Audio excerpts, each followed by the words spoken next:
میت کی پیشانی پر کلمہ لکھنا، میت کی پیشانی پر کلمہ طیبہ لکھنا کیسا ہے؟ جائز نہیں ہے، اس کا کوئی ثبوت نہیں ہے۔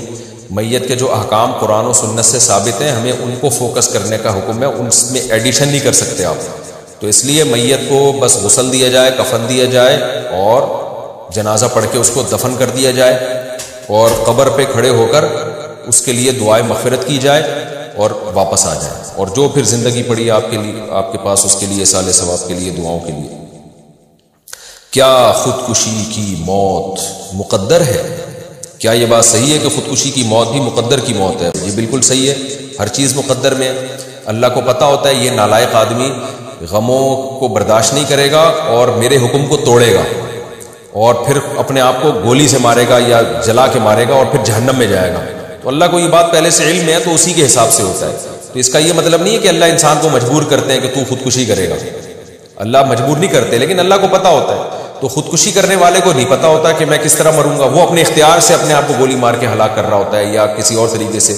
تو اگر وہ قیامت کے دن کہہ دے اللہ تعالیٰ سے کہ اللہ میری تو تقدیر میں لکھا ہوا تھا خودکشی سے مروں گا، تو مجھے جہنم میں کیوں ڈال رہا ہے؟ تو اللہ کہے گا یہ تو مجھے پتا تھا، تیری تقدیر میں لکھا ہے، تجھے تھوڑی پتا تھا، تو نے تو اپنے اختیار سے ایک کام کیا۔ تو اس لیے ہمیں تقدیر کا چونکہ علم نہیں ہے، اسی وجہ سے ثواب بھی ملتا ہے نیکی کا اور گناہ کا عذاب بھی ملتا ہے۔ اس پر بھی میں تفصیل سے کلپ ریکارڈ کروا چکا ہوں، وہ ڈیٹیل میں آپ سن لیے گا۔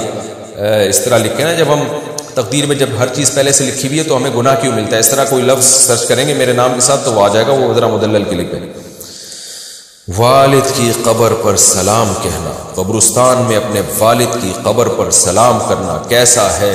دیکھیں ہمیں نبی صلی اللہ علیہ وسلم کی صحیح حدیث سے پتہ چلتا ہے کہ جب قبرستان جاؤ تو السلام علیکم یا اہل القبور، تو ہول سیل کے حساب سے نا سارے قبرستان کے مردوں کو ہمیں سلام کا حکم ملتا ہے، تو اسی پر ہمیں اکتفا کرنا چاہیے۔ الگ سے قبر پہ جا کے میت کو سلام کرنے کا میرے علم میں کوئی روایت ہے نہیں، تو ہم کیوں ایسا کام کریں جو جس میں بدعت کا شائبہ بھی ہو سکتا ہے کچھ لوگ اس پہ دلائل دیں کہ نہیں اس میں حرج کیا ہے کہ جب الگ سے ہول سیل کے حساب سے سارے مردوں کو سلام ہو سکتا ہے تو اسپیسیفک کسی قبر والے کو بھی سلام ہو سکتا ہے۔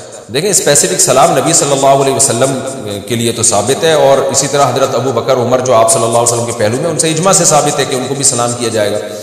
باقی قبر پہ اپنے والدہ یا والد کی قبر پہ جا کے اسپیسیفک ان کو خطاب کر کے سلام کرنا، تو میں نہیں کہہ رہا کہ یہ بدعت عمل ہے لیکن ثابت بھی نہیں ہے۔